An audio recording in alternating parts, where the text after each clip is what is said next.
How's it going? Welcome back to the show. This is You May Roscoe, and I am Roscoe. And today we're going to be doing a reaction to this, well, not to the song, but to the video, top three stories that sound fake but are 100% real, part four. And this is another one of Mr. Ballen's strange tales, if you will. And we'll be checking this out. Before we do that, I do want to ask for anybody who hasn't that they please subscribe to the channel, and also make sure you hit the notification bell. Also make sure you go that you go over to Mr. Ballen's homepage and you hit the sub button, you hit the notification bell, because we do want to support the artists. And these are always crazy, interesting stories. You know, I'm always it's always fun to check these things out. So yeah, let's go ahead and start this up. Today, we're going to look at 3 stories that demonstrate that. But before we get into today's stories, if you're a fan of the strange, dark, and mysterious delivered in story format, then you come to the right channel, because that's all we do, and we upload 3 or 4 times every week. So if that's of interest to you, please tell the like button you're taking them on a week-long vacation to Universal Studios, but instead, take them to the dentist for a root canal. Also, please subscribe to our channel and turn on all notifications so you don't miss any of our weekly uploads. All right, let's get into today's stories.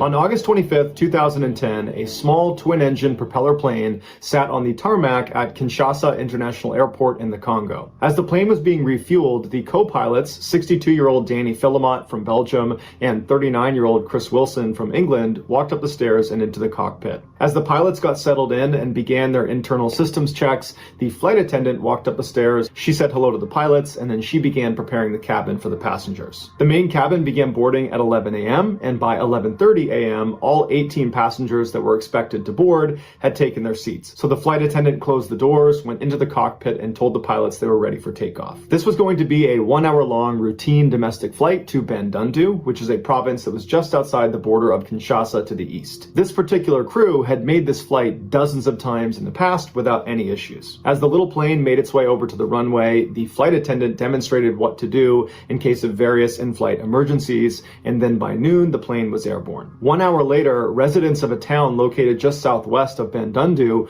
remembered looking up into the sky and seeing the small prop plane falling through the clouds in a near vertical nosedive. Seconds later, the plane crashed into the ground right in the middle of the neighborhood. Luckily, the crash did not kill anybody on the ground, but unfortunately, the pilots, the flight attendant, and 17 of the 18 passengers died on impact. And the one passenger that survived was very badly hurt and was left in a coma. An investigation was launched into what happened, and very quickly it was theorized that they must have run out of gas, because when they hit the ground, there was no explosion, there was no fire, but upon closer inspection, it would turn out the plane had plenty of fuel. The black box, which is a device that records the audio inside the cockpit, was recovered, but unfortunately it was inoperable, so it didn't give them any other clues as to what happened. Investigators were stumped. Did they strike a bird in the air? Did the engines suddenly fail? Was it operator error? They didn't know. A few days after the crash, the one surviving passenger miraculously came out of their coma and remembered in vivid detail what happened up in the skies right before they crashed. They said as the plane was making their final descent into Bandundu,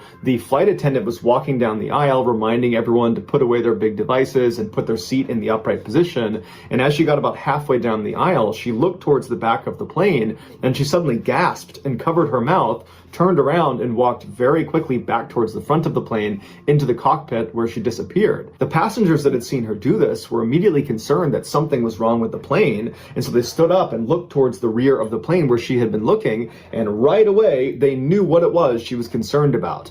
There was a hissing crocodile making its way up the aisle. Someone must have smuggled it on. And as passengers realized what was happening, they all panicked and stampeded towards the front of the plane. This sudden shift in weight threw off the plane's center of gravity, causing a nosedive that the pilots could not recover from before they crashed. After hearing this story, the investigators remembered that a living crocodile had been found around the wreckage, but no one had thought much of it because in the Congo, lots of exotic animals are smuggled onto flights. Specifically, crocodiles are smuggled onto these planes with such regularity that passengers often can recognize the very specific crocodile smell somewhere in the cabin. And they'll tell the pilots, he'll come back, they'll find the crocodile and the owner of said crocodile. They'll kick them off before takeoff. But obviously this time, nobody smelled the crocodile. Oh, wow. That is crazy. Yeah, that was crazy. Oh, a whole crocodile. Wow. Yeah, fuck snakes on the plane. It's alligators. Alligators. Oh my Jesus. No, and that's the first time that I've ever heard that. Even though I've or at least hear of people dying in that fashion on a plane. Even though you'll hear people say that you could shift the weight by putting too much. I'm thinking like this is a big plane. Like you mean so many human beings can actually tip this thing, but yeah, no, apparently that's the case. But let's continue with this next story. 27 years. Let's see what this is about. So do this little thing here and we'll keep it going. And they'll tell the pilots, he'll come back, they'll find the crocodile and the owner of said crocodile. They'll kick them off before takeoff. But obviously this time, nobody smelled the crocodile. Just after midnight on April 4th, 2013, a man stepped out of his tent into the pitch black woods of central Maine. He was wearing a wool hat, he had a nice brand new Columbia jacket on, some Land's End jeans, and some high quality boots. He was carrying a backpack as well as another bag that contained a screwdriver along with some other tools. He adjusted his glasses and then looked up into the sky, and it was so dark he couldn't even see the moon, and he thought to himself, perfect. He turned and began quickly walking away from his tent into this forest where the trees were so dense that if you weren't careful, you could actually get stuck in between two trees. And scattered all over the ground were these huge slippery boulders covered in moss where one wrong step and you're breaking an ankle. But despite the rugged terrain and zero visibility, this man was able to easily navigate this area as if he had memorized every step. After an hour of silent hiking, he reached this huge pond called North Pond, and while staying hidden in the trees, he followed the shoreline until he reached the edge of the forest overlooking this clearing. And right in front of him were dozens of cabins overlooking this pond. This was Pine Tree Summer Camp. He waited in the tree line for a few minutes just listening to make sure nobody was out there, even though he knew their schedule and knew no one was there. After not hearing anything and feeling like the coast was clear, he stepped out of the woods and walked up to the top of the camp to the dining hall, and he made his way around to the back door. There, he pulled a screwdriver out of his bag and expertly popped open the lock and stepped inside. Once he was inside, he pulled out his tiny flashlight and he made his way over to the pantry where he began stuffing his bag full of candy, chips, and coffee. Once his bag was almost completely full, he walked over to the walk-in freezer, he went into his pocket and pulled out a key that he had stolen on a previous trip. He unlocked the lock, went inside, he grabbed some frozen hamburger patties and hot dogs, and then he left the freezer and locked it behind him. He did one more pass through the pantry and grabbed some more candy off the shelves and jammed them into his pockets, and then after feeling satisfied that he had all he could take, he decided it was time to leave. And so as he made his way to the door, he thought to himself, great, another successful raid complete. Or so he thought. A motion detector had recently been installed inside of the dining hall behind the ice machine. As soon as this man had pried open the back door, it had picked him up and remained silent, but sent an alarm to the nearby home of Sergeant Terry Hughes, who was a game warden that was investigating recent thefts in the area. Terry sped to the camp in under 4 minutes, and he parked his truck a ways away from the dining hall because he was worried he would scare off the perpetrator. So he parked his car and ran on foot, staying in the tree line until he got right behind the dining hall. He ran up to the back door and looked in the window, and he saw this tall, skinny man walking out of the walk-in freezer. And this guy did not look towards Terry. Instead, he turned and walked farther away from him over towards the pantry. This guy pulls a flashlight out, he shines it at one of the shelves, and he takes some things off the shelf and puts them in his pockets. And then after standing there for a minute, the man turns off his flashlight, faces Terry, and begins walking towards the back door. At this point, Terry backs off the window and goes behind a tree that's overlooking the back door. He gets his flashlight in one hand and he unholsters his pistol and he waits. Terry watched as this man barely opened the back door. He slinked out the crack and then he began walking into the woods. And at that point, Terry leapt out, shined the light. A lot of people don't know this, but if you have the YouTube app on your phone, you could be using it to make up to 10 in his face, drew his... All right, that was the perfect time for a commercial right there. But yeah, let's keep it going. Oh well, let's push it back a second or two just so we don't. There we go. All right, cool. He slinked out the crack, and then he began walking into the woods, and at that point, Terry leapt out, shined the light in his face, drew his pistol, and told him to get on the ground. The man didn't resist. He immediately got on the ground, and Terry called the state police, who were there only a couple minutes later. They arrested this guy and put him on a chair, and then they began interviewing him. They asked him what his name was, and the man just remained silent. And so they searched him, but they couldn't find any form of identification, and so they asked him again, "What's your name?" And the guy, again, didn't say anything. So the officers decided to remove his handcuffs and give him a bottle of water and then see if he would talk. And sure enough, he did. His speech was slow and awkward and kind of abrupt, like he had not spoken in a really long time. He told them his name was Christopher Knight and that he had been born on December 7th, 1965. He said he didn't have an address, he didn't have a vehicle, and he had never filed a tax return. He told them he lived in a tent in the woods nearby. They asked him how long he had been doing that for, and he paused for a minute and then said, "When was the Chernobyl nuclear plant disaster?" And the officers looked at each other and they were like, 1986. And he's like, "Yeah, that's when I went in the woods." And they were like, "That was 27 years ago." And Chris said, "Yeah." The officers asked him, well, 27 years is a long time. You got to be out there with some other people. Is your family out here? You got a girlfriend? You got, some sort of companion out there with you? And Chris said, "No, I live out there alone." And in fact, the last time I had a conversation with another person besides now was in 1990 when I happened to walk past another hiker and we both just said hi to each other. Besides that, for 27 years, it's just been me. And it would turn out Chris wasn't kidding, and he went to great lengths to ensure he stayed completely cut off from the rest of society. Despite winter temperatures dropping to negative 20 degrees, he refused to light a fire in fear of giving away his camp.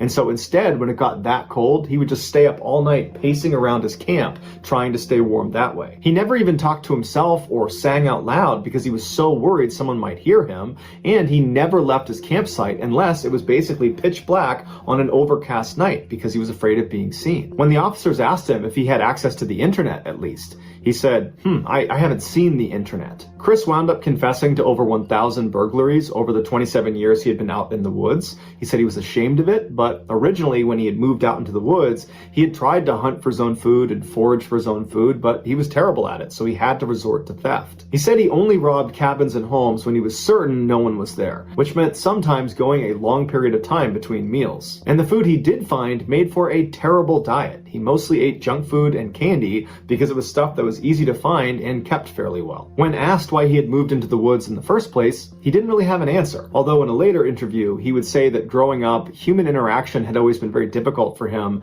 and when he was in the woods, he just felt kind of content and at peace. When Chris's story broke, the residents around North Pond were shocked. For decades, they had swapped stories about someone or something haunting the area.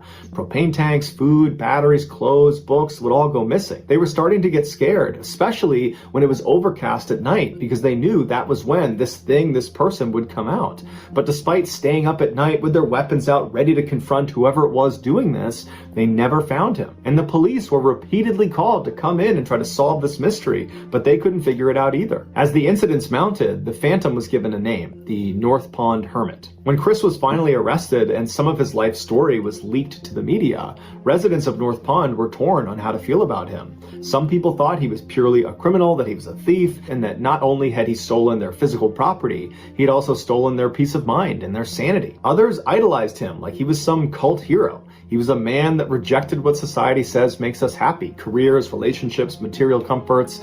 Yet he was happy. But regardless of how residents felt about his lifestyle, the one thing they could all agree on was how incredible it was that he survived for as long as he did.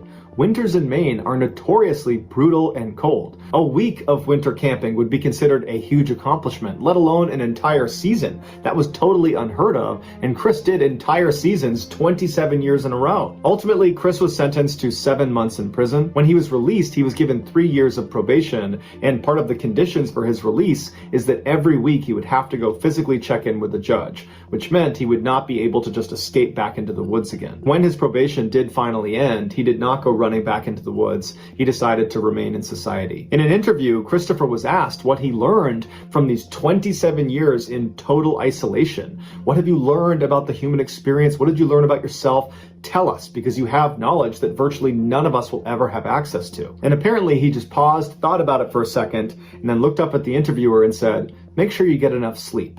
And then he got up and walked away. While we don't know exactly what Chris is up to these days, people that know him say he lives by himself in a small apartment, he has a regular job, and he values his privacy over everything else. Yeah, wow. Wow. Yeah, that was a hell of a story. You talk about living off the grid. This dude. Oh my goodness.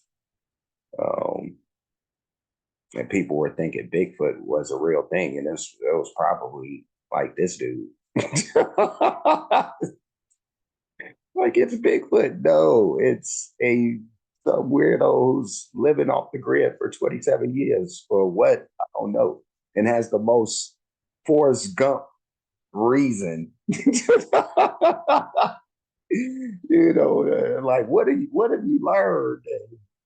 Well, no, I was just running. So, I don't know. That was a crazy story. That was good. Let's keep it going.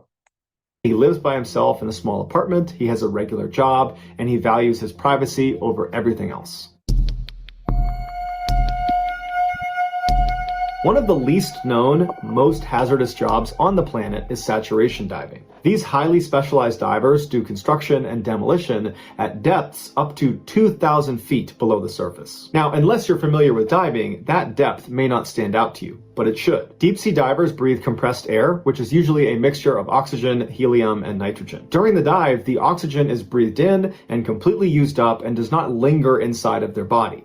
But the helium and nitrogen, they are absorbed as they're breathed in into the bloodstream, and they remain there for the duration of the dive. As the diver ascends in the water column, the pressure on them from the water is reduced, which allows these two gases to clear out of their bloodstream. But they clear at different rates. Helium is considered a fast gas, which means you absorb it quickly and get rid of it quickly, but nitrogen is a little bit slower, and so it takes longer for it to absorb into your body, and then takes longer for it to clear out of your body. If a diver doesn't respect this and just rockets to the surface, any of the nitrogen or helium that did not diffuse out of their bodies will bubble up inside of them like a shaken soda, and it will wreak havoc on them, and many times it can be fatal. This condition is known as decompression sickness, or the bends. The way divers mitigate getting the bends is they have decompression stops in their dive, which means after they go down to a certain depth, on the way up, they will stop at a certain depth and just wait, and they will allow these gases to diffuse out of their bodies before making their way up to the surface. These decompression stops are planned and built into the dive beforehand. The deeper you go, the more frequent your decompression stops will be, and the longer they will take. To give you a sense of just how long these decompression stops can be, if you dive down to just 250 feet, it might only take you about 15 or 20 minutes to get down there, but the return trip will take almost 4 hours due to the number of decompression stops. If you're going down to 2,000 feet, it will take you over 33 hours to ascend. Naturally, this ridiculous time constraint poses a huge problem for any industry that relies on deep sea work, like oil and gas, because they simply don't have enough divers to compensate for how long these decompression stops take. They tried sending remote-controlled vehicles down to these depths to work on these offshore wells and rigs and pipelines, but they lack the touch and maneuverability to do the job. And so, in the 1960s, a crazy solution was implemented to get more people down to these depths for longer periods of time. And it was then that the commercial saturation diver was born. Instead of divers spending hours and hours making all those stops on the way to the surface, they constructed these underwater chambers that the divers would go into after their shift was done. They would sleep inside of these claustrophobia-inducing metal chambers, and then the next day they would put their dive gear back on, hop outside of the chamber, and then just start working again. Nowadays, these chambers are either left down at depth where the diver is located, and they can just go in and out, and that's the whole process, Or there's a dive bell that sits down near the work site, and the diver, when they're done, goes back into the dive bell. It kind of looks like an escape pod, and it's raised by a crane all the way up to the surface, where it's placed on top of a ship or a rig. And inside of this dive bell, the pressure is artificially made to match the depth they've been working at. And then when they're placed up on the surface on the ship or the rig, the bell is connected to a bigger chamber that's also set to the same pressure they're at down at depth. And they can go inside this chamber, they can sleep, they can eat, go to the bathroom. And then the next day, the process is reversed, where they go back into the dive bell, it lowers them down to depth, they hop out, and they continue their work. The point of this system is to keep divers fully saturated with their inert gases like nitrogen and helium, so that they only have to do one major decompression at the very end of their shift, which is oftentimes multiple weeks long. Now, while the saturation diving system has worked extremely well, it's still extremely hazardous, which is part of the reason why it pays really, really well. Some divers have died because they panicked and got hurt. And if you think about what their job really entails, they are going down thousands of feet all on their own into total pitch black nothingness. They have one crummy light that can barely see about 10 feet in front of them. They're operating heavy, dangerous equipment. There are large animals swimming around them that they can't see. Oftentimes they're perched on a pipeline, clinging to it, that if they were to fall off of it and detach from the dive bell, they would sink into an abyss and no one could get them again. And so it's an easy place to get hurt. Other divers have died because they were given the wrong mixture of gas. And so at depth, they began having seizures, and there's nothing anyone can do to help them. But the most well-known and brutal saturation diving accident involved something called explosive decompression. On November 5th, 1983, 4 saturation divers were working off of the Byford Dolphin oil rig in the North Sea. Just after 4 a.m., 2 of the men, Edwin Coward and Roy Lucas, were in their bunks lounging inside of that chamber that sat up on the rig. The other 2 men, Bjorn Bergensen and Troels Hellevik, had just finished their shift down below. They had gone into the dive bell and were being raised by crane to go up to the chamber on the rig. Once the dive bell was up on the rig, 2 dive tenders named William Crammond and Martin Saunders began clamping the bell onto the side of the chamber. Without getting too into the weeds about how it actually works, getting divers to go from one highly pressurized area, the dive bell, into another highly pressurized area, the chamber, and vice versa, basically, it just boils down to opening doors at very specific times, and doing it wrong will result in catastrophe. The process was going just fine. Hellevik and Bergensen had exited the dive bell, they had gotten into the chamber, and they were literally in the process of shutting their internal door when outside, dive tender Crammond made a huge mistake. Before Hellevik had sealed his door, Crammond, for whatever reason, undid the latch that connected the dive bell to the chamber. And what this did is it created a vacuum that instantaneously depressurized the chamber where the 4 men were from 9 atmospheres down to 1, and it created so much pressure coming out of the chamber that it fired the dive bell straight out like a bullet, killing Crammond and severely injuring Saunders on the outside. Inside the chamber, all 4 men literally had the air ripped out of their chests. Hellevik, who was closest to the door, was literally sucked through the narrow crack because the door had not sealed. He was sucked through and rocketed out the other side. Basically, all 4 men exploded, but fortunately, they died instantly. So that's going to do it, guys. If you found the secret in today's episode, let us know in the comments what it is and where you found it. And if you're the first to do that, we will pin you at the top of the comments section. If you enjoyed today's video and you haven't done this already, please tell the like button you're going to take them on a vacation to Universal Studios, but instead just take them to the dentist for a root canal. Also, please subscribe to our channel and turn on all notifications so you don't miss any of our weekly 3 or 4 video uploads. If you want to get in touch with me, you can direct message me on Instagram or on Twitter. My username for both platforms is the same. It's JohnBallen416. I also have a ton of content over on TikTok where my username is Mr. Ballen. I also have a second YouTube channel called Mr. Ballen Shorts where I post short videos. If you have a story suggestion, please submit it to our subreddit just called Mr. Ballen. It's linked in the description below. So whether I see you on Instagram, Twitter, TikTok, Reddit, YouTube, or some combination, just know that I really appreciate your support. And until next time, that's going to do it. See ya. Wow. Wow. That last story, Jesus Christ, that was bad. And man, the things that some people feel like they have to do for money, oof, that's one of those jobs. Like, how do you get anybody to do that? How do you convince somebody to do that? I don't know. I do not know. yeah, but that was Mr. Ballen with top three stories that sound fake but are 100% real, part four. As we continue to go through the series of videos until we get up to whatever number is the current one, you know. But yeah, no, these are some very, very stories that I probably wouldn't have run across had I not been doing this. But that last one was ooh wee. The guys exploded. Jeez, fuck me, dude. That's bad.